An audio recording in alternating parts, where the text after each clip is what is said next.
Bom, agora sim, como eu falei, ainda sobre o incêndio aí lá no piso superior da rodoviária, no Shopping Azul e os seus desdobramentos. Vamos conversar agora com o coordenador da Defesa Civil aqui de Rio Preto, Coronel Carlos Lamin, está aqui no Zoom com a gente. Tudo bem, Coronel? Tudo bem, Alexandre? Como é que você vai? Tudo jóia. Obrigado por nos atender mais uma vez, Coronel. Bom, vamos lá, o que o senhor pode falar do incêndio? Já sabe as causas, a estrutura do prédio, como é que está, Coronel, e o trabalho de rescaldo, o que o senhor pode dizer aí para a população?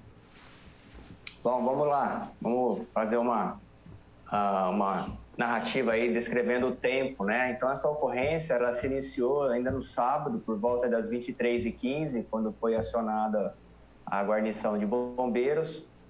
Em seguida, também nós fomos acionados, fomos até o local e, a partir dali, começamos a acompanhar tanto as ações dos bombeiros quanto mobilizar o apoio, porque haveria ali uma grande necessidade de suprimentos de água e somente as viaturas não seriam suficientes dos bombeiros.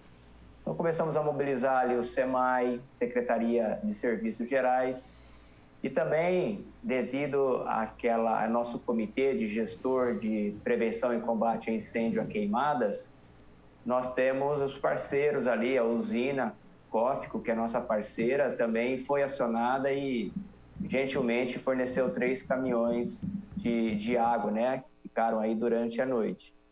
Então, também nós fomos conversando com o prefeito Edinho durante todo o decorrer da noite, aí entramos na madrugada conversando, até orientei que estava com muita chama, muita fumaça tóxica também, devido à grande quantidade de plásticos no local, dizendo que eu manteria informado do transcorrer ali de todas as ações. Então, logo pela manhã, o Edinho montou aí uma comissão técnica de avaliação das estruturas do prédio.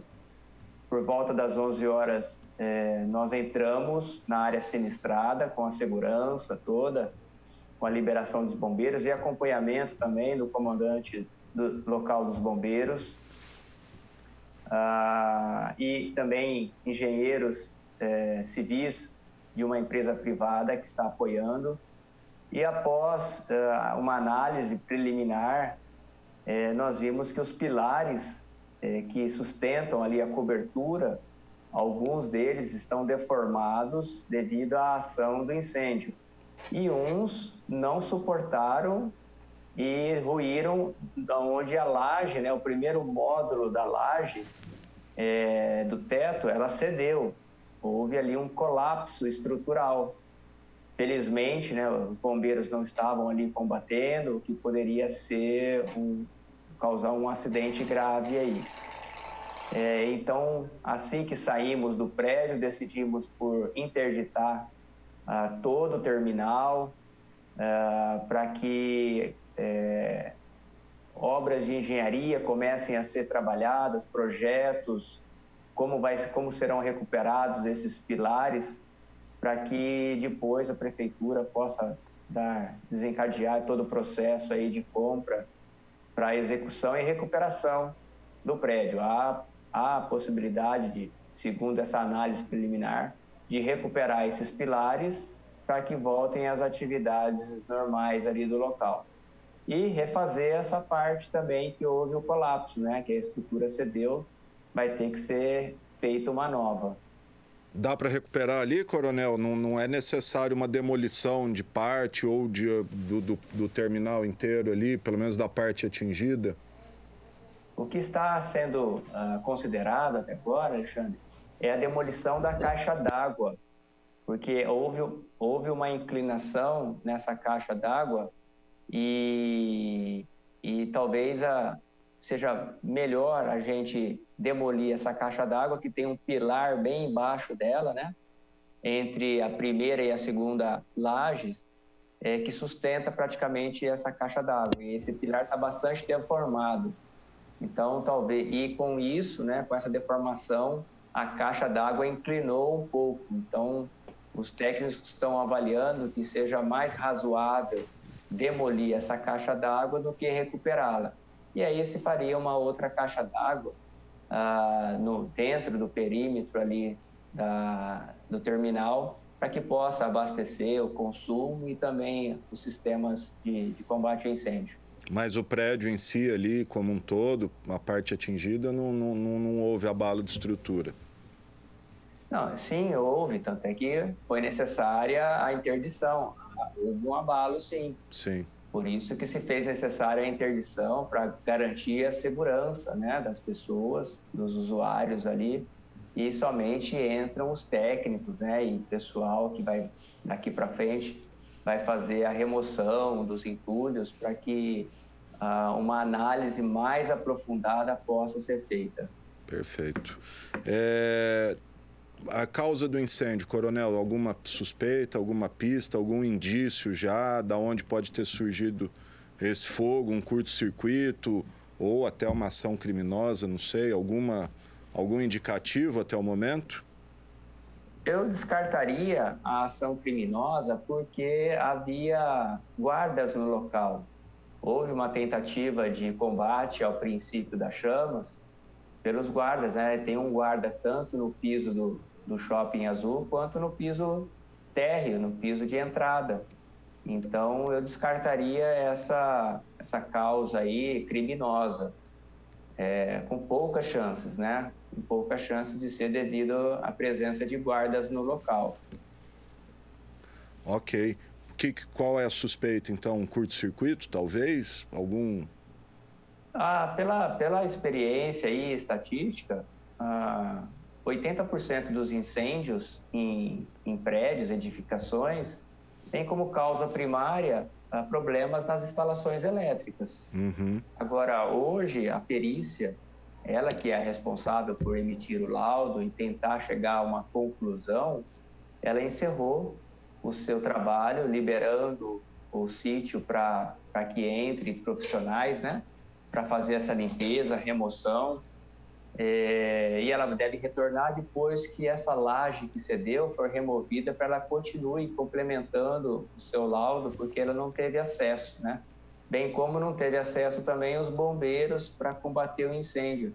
Então, quem passa lá ao lado vai ver uma fumaça intermitente saindo. É porque é o local onde a laje cedeu e não tem acesso para combate por meio da água. Ok. Coronel, houve um relato aí, pelo menos em redes sociais, circulou que os bombeiros tiveram dificuldade no uso de hidrantes. Depois a Imurb divulgou que realmente eles foram abalados pelo incêndio. O que o senhor pode dizer para a gente sobre isso? Justamente. Havia sistema de combate a incêndio, inclusive a própria empresa terceirizada que está lá fazendo a reforma do terminal urbano testou esse sistema de hidrante, porque ela foi contratada para isso, estava em funcionamento. Só que, como eu disse, essa laje que caiu, ela eliminou o sistema porque rompeu a tubulação.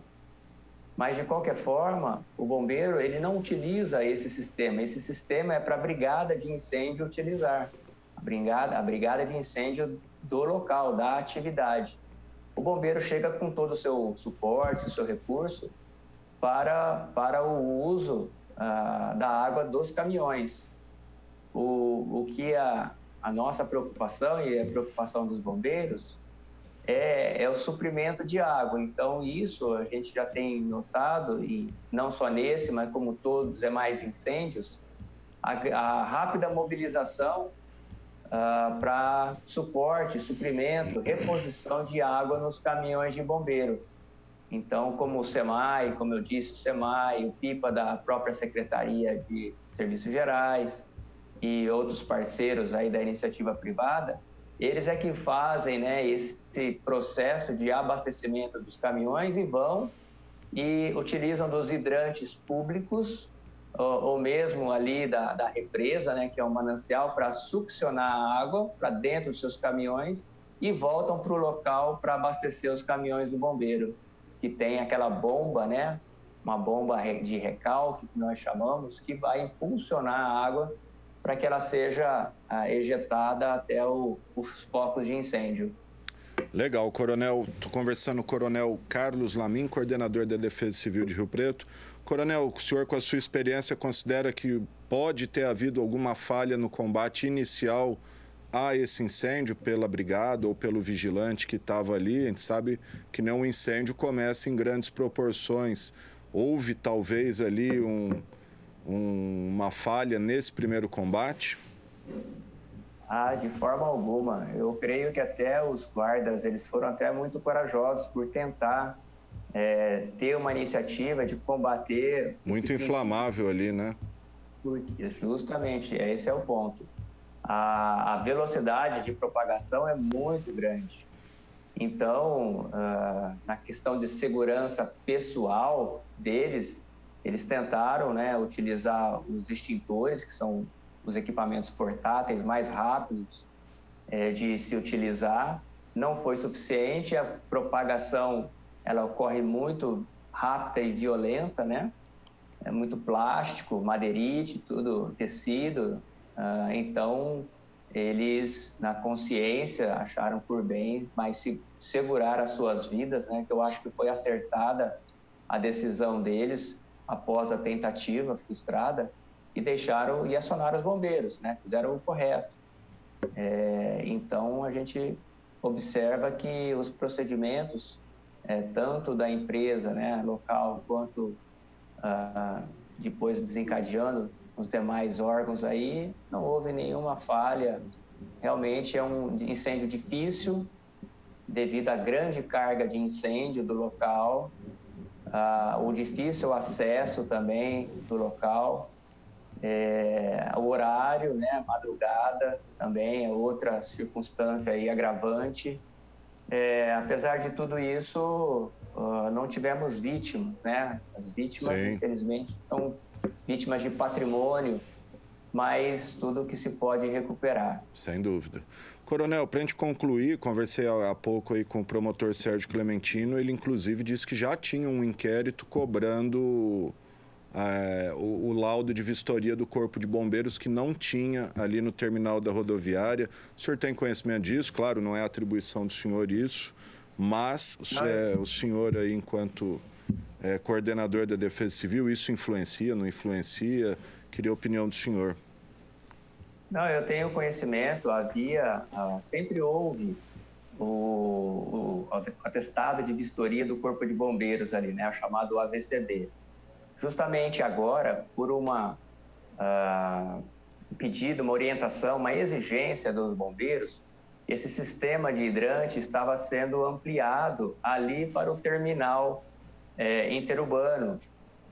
E por isso que eu falei no início que o sistema tinha sido ensaiado na semana passada, porque o processo já vinha de renovação, já vinha em andamento, contato com o próprio comandante de bombeiros, nós tivemos lá o mês passado, procurando saber se haveria mais outra exigência para ser feita além dessa, porque essa já estava sendo feita, então estava no processo de renovação desse AVCB. Então, acredito que por essas próximas semanas a vistoria dos bombeiros já estaria sendo feita lá e a gente estaria buscando renovar esse AVCB. Tá certo. Agora, para a gente concluir, Coronel, o senhor sabe o que é o destino ali? O camelô volta para aquele piso superior no futuro? Outro lugar o prefeito vai procurar? Eu sei que também não é a área do senhor aí, mas o senhor deve estar por dentro de tudo. Sabe o que vai ser dessas 160 e poucas famílias? Vão ser alocadas em algum local provisoriamente? O que o senhor pode dizer para a gente? Bom, essa é acho que a principal preocupação do prefeito Edinho é dar suporte para as famílias, né? Parece-me que são mais de 300 famílias. Já houve contato do prefeito com autoridades aí do governo do estado, estão sendo feitas tratativas, o secretário Jorge é que está liderando isso. Eu acredito que está bem encaminhada essa questão, mas eu pediria a gentileza de você estar consultando o Jorge E ele que tem mais informações poderia te ajudar melhor e também o seu público. Perfeito, Coronel. Quero agradecer demais o senhor, parabenizar mais uma vez pelo trabalho. A gente sabe que a Defesa Civil foi das primeiras a chegar ali. Estava acompanhando, inclusive, o Eude está aqui, acho que fez umas imagens lá, né, Eude? Estava passando, por acaso, ali pelos centros, as imagens que a gente mostrou aí do nosso cinegrafista. Obrigado, viu, Coronel? Disponham sempre, viu? Parabéns mais uma vez pelo trabalho de vocês na Câmara.